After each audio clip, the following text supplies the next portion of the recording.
To induct Black Sabbath into the Rock and Roll Hall of Fame, please welcome from Metallica, James Hetfield and Lars Ulrich.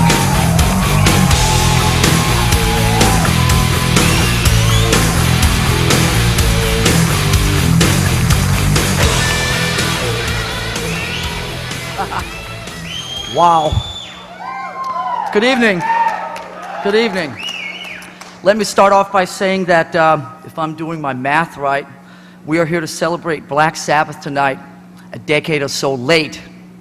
But that's another conversation or another argument. Yeah. Oh, and by the way, Sharon, where are you? There you are. If I fuck this up in any way, please, no eggs, huh? This is my finest leather. This is my finest leather. Thank you. Anyway, I wonder how many times on this very night in the last 20 years that the words, if it weren't for you, we wouldn't be here, have been uttered. Well, here we go once more. Bill, Geezer, Ozzy, and Tony, if it weren't for you, we wouldn't be here.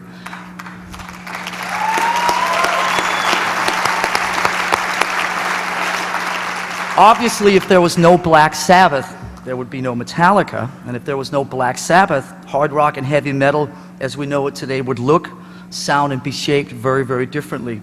So if there was no Black Sabbath, I could possibly still be a morning newspaper delivery boy. No fun, no fun. So thank you for meeting, thank you for knowing each other, and thank you for forming a band so I would have something relevant and important to do on this Monday night in 2006. Over the past 20 years, remarkable talent has been hailed on this special night, talent whose names have been and will forever define the broader term rock and roll. So it's really interesting to me how few of these names are synonymous with a single particular subgenre of music. And as one who's fought labeling at any opportunity given, I hereby not only acknowledge, but scream from every fucking rooftop that Black Sabbath is and always will be synonymous with the term heavy metal. Damn right. Sabbath joined what I consider a very short list of artists who can claim to be synonymous with their specific genre of music. One being Bob Marley with reggae, Bob Dylan with folk, Johnny Cash with country, perhaps Bill Haley with rockabilly, but no matter how you fucking slice and dice it, when you say heavy metal, the words Black Sabbath hover in the shadows, fighting for pole position. On any given day, the heavy metal genre might as well be subtitled Music Derivative of Black Sabbath. Sure, we're all respectful to Blue Cheer, we're enamored with Led Zeppelin, we're in awe of Deep Purple, and of course admiring of Steppenwolf and John Kay's first uttering of the words heavy metal. But when it comes to defining a genre within the world of heavy music, Sabbath stand alone. They took pre-existing elements of blues, rock, and soul, threw in the right amount of darkness and street cred, and fused those elements with a previously undiscovered X factor, whatever the fuck that was, creating something unheard, unexperienced, unique, and utterly groundbreaking with their huge hymns of doom. Black Sabbath are an entity of their own. In my mind, the only word that fits is the word pioneer. They were, and much more importantly, still are considered pioneers of all things heavy. All the metal bands and all the so-called subgenres of metal still trace their lineage to one place. 4 kids in their late teens from the Black Country of Birmingham who named their band after a 1963 Italian horror movie starring Boris Karloff. Subsequently, they changed hard rock, and by doing so, the entire family tree of metal and everything that metal, for better or worse, stands for, was and will be forever both invigorated and elevated. They're big words. Are they taking the piss? The question, are they taking the piss, still rumbles in my mind. It's 1986, and we're fortunate enough to land the much coveted support slot on Ozzy's Ultimate Sin tour. We would, when given the chance to soundcheck, often start jamming on any number of Sabbath songs, be it Symptom of the Universe, Fairies Wear Boots, Sweet Leaf, or what have you. Apparently, as the hallowed sounds of our meek attempt at Sabbath music reached into Ozzy's dressing room, his first reaction, so I was told, was, are they taking the piss? And as we were later threatened with, if indeed we were taking the piss. We would be at the receiving end of something I was unfamiliar with at the time, namely a Birmingham handshake, of which I could only imagine the horrors.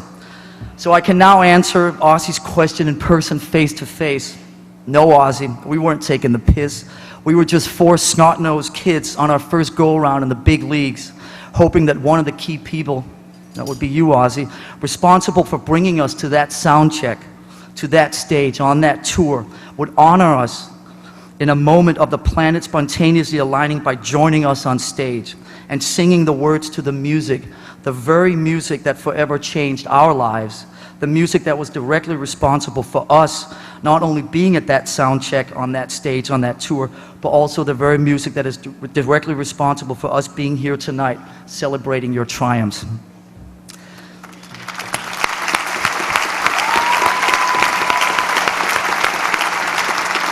And in our turn, we are honored to be the ones chosen from the thousands of bands you have spawned in your wake to honor you, Black Sabbath, and induct you into the Rock and Roll Hall of Fame on this night, a decade late or not.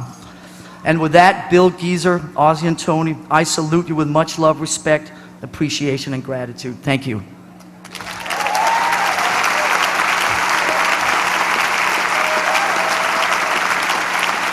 And now, the fifth coolest person in this room.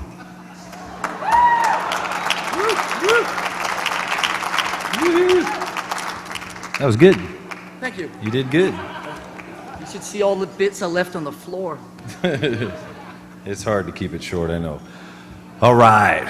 Black Sabbath is mammoth riffs with menacing lyrics that make me oh so happy.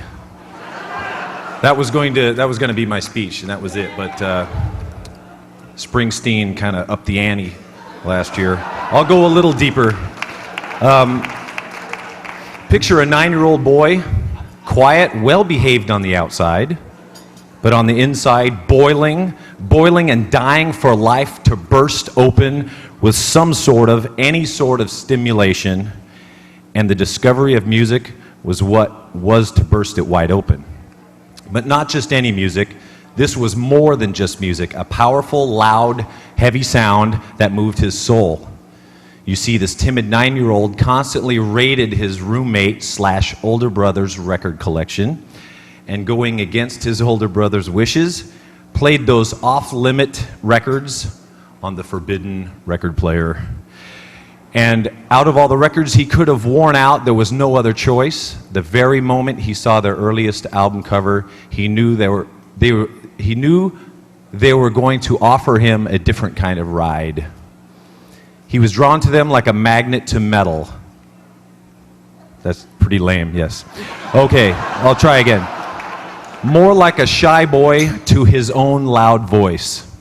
Those monstrous riffs lived inside him and spoke the feelings he could never put into words, sending chills of inspiration through him from those gloomy lyrics and outlaw chords and all. They helped crack the shell he was stuck in. Also, scaring his mom and sister was an extra bonus. And now, as the former 9-year-old speaks to you here, as an adult musician, I know those two words really don't go together, I realize that without their defiant sound, as my friend Lars has said, there would be no Metallica, especially with one James Hetfield. Never have I known a more timeless and influential band. They have spread their wonderful disease through generations of musicians. They are always listed as an influence by heavy bands to this day. They are loved and highly respected as the fathers of heavy music. It truly is a dream come true and an extreme honor for me and the 9-year-old still inside of me to induct into the Rock and Roll Hall of Fame such a significant group of musicians.